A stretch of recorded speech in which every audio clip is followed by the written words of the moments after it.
using private member functions. So private member function can only be called by an other member function of the same class.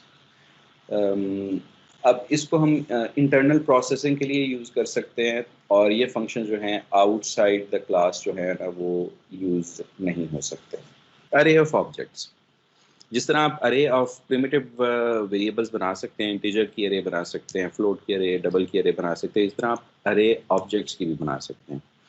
जैसे ये class आप देख रहे हैं, पहले से हमने देखी इन्वेंट्री आइटम की क्लास, उसकी अगर आप 40 एलिमेंट्स ऑब्जेक्ट्स की अरे बनाना चाहते हो तो आप सिंपल वही सिंटैक्स यूज़ करेंगे कि पहले आप उसका आइडेंटिफायर देंगे और उसके बाद स्क्वायर ब्रैकेट्स में नंबर ऑफ एलिमेंट्स दे देंगे. ऑब्वियसली 0 to 39 होंगे, टोटल 40 होंगे. और इम्पॉर्टेंट चीज़ ये याद रखनी है आपने, default constructor for the object is used when अरे इज़ डिफाइंड, यानी हर एक अरे के एलिमेंट के लिए डिफ़ॉल्ट कंस्ट्रक्टर कॉल हो जाएगा. यानी डिफ़ॉल्ट कंस्ट्रक्टर इस केस में टोटल 40 दफ़ा कॉल होगा, 40 टाइम्स. हम इनिशियलाइज़र लिस्ट भी यूज़ कर सकते हैं. इनिशियलाइज़र लिस्ट किस तरह से यूज़ कर सकते हैं, ये पर्टिकुलर एग्जांपल आपके सामने है. इसको अगर आप देखें तो इन्वेंट्री आइटम और उसमें हमने 3 इसके ऑब्जेक्ट्स बनाना चाह रहे हैं. ये जो 3 है स्क्वायर ब्रैकेट्स में से पता चला 0 इंडेक्स पे, 1 इंडेक्स पे और 2 इंडेक्स पे. और जो वो 3 ऑब्जेक्ट्स होंगे उसको हम इनिशियलाइज भी करना चाह रहे हैं और उन तीनों ऑब्जेक्ट्स के लिए हम कंस्ट्रक्टर को कॉल करना चाह रहे हैं, एक ऐसा कंस्ट्रक्टर जो कि एक स्ट्रिंग आर्गुमेंट लेता है. एक स्ट्रिंग आर्गुमेंट लेता है यानी 3 दफ़ा कंस्ट्रक्टर कॉल होगा पैरामीटराइज और हर कंस्ट्रक्टर को एक स्ट्रिंग पास कर दी जाएगी.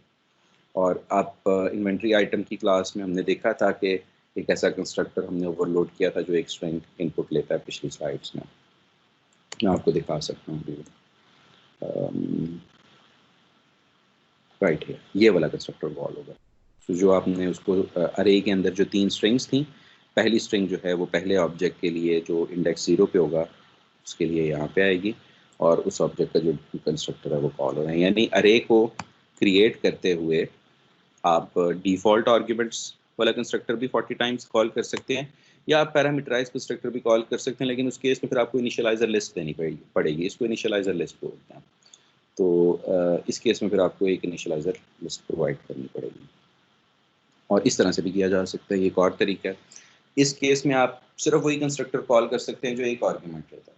पहले ऑब्जेक्ट के लिए एक ऐसा कंस्ट्रक्टर जो एक आर्ग्यूमेंट लेता है, दूसरे ऑब्जेक्ट के लिए एक ऐसा कंस्ट्रक्टर 2 आर्ग्यूमेंट्स लेता है और तीसरे कंस्ट्रक्टर के लिए, तीसरे ऑब्जेक्ट के लिए एक ऐसा आर्ग्यूमेंट जो कि एक तीसरे कंस्ट्रक्टर के लिए भी एक आर्ग्यूमेंट लेता है.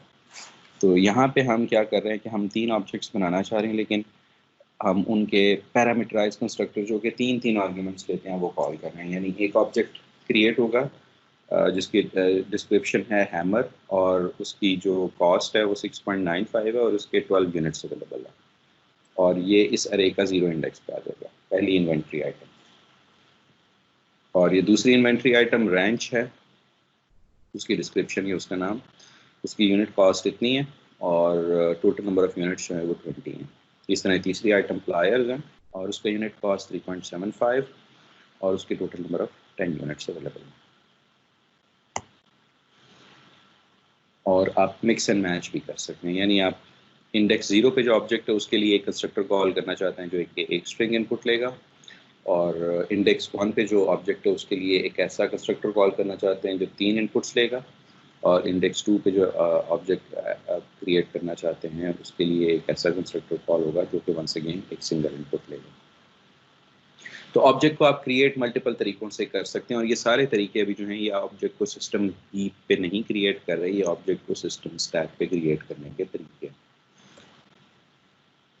और अगर आप ऑब्जेक्ट को अरे के जो अंदर ऑब्जेक्ट्स आपने बनाए उनको यूज़ करते हुए आप ऑब्जेक्ट की स्टेट को मॉडिफाई करना चाहते हैं, रिट्रीव करना चाहते हैं, तो उसका तरीका ये है कि आप इसको ऑब्जेक्ट पहले अरे का नाम लिखेंगे, उसके बाद स्क्वायर ब्रैकेट्स में किस ऑब्जेक्ट को उसका इंडेक्स लिखेंगे, उसके बाद डॉट ऑपरेटर और फिर फंक्शन कॉल और उसमें लिख देंगे कौन सा फंक्शन कॉल है. ये ऑब्जेक्ट जो अरे ऑफ ऑब्जेक्ट्स हैं उनमें से किसी एक ऑब्जेक्ट के ऊपर अगर आप फंक्शन कॉल करना चाहें तो ये उसका तरीका. Right, so this is the example. Main function में हमने इन्वेंट्री आइटम के मल्टीपल ऑब्जेक्ट्स क्रिएट किए और वो उनकी वैल्यूज़ डिफरेंट हैं और मतलब डिफरेंट फंक्शंस हैं और different types of invent items हैं। वो हैमर है, रेंच है, प्लायर है, रैशेट है, स्क्रू ड्राइवर है। और ये बेसिकली प्रोग्राम ड्राइवर फंक्शन है जो कि उसकी वैल्यूज़ को सेट करके फिर उनको डिस्प्ले करेगा। Strongly recommended to go through this example. If you do not understand this example, if you have any questions, then we can discuss.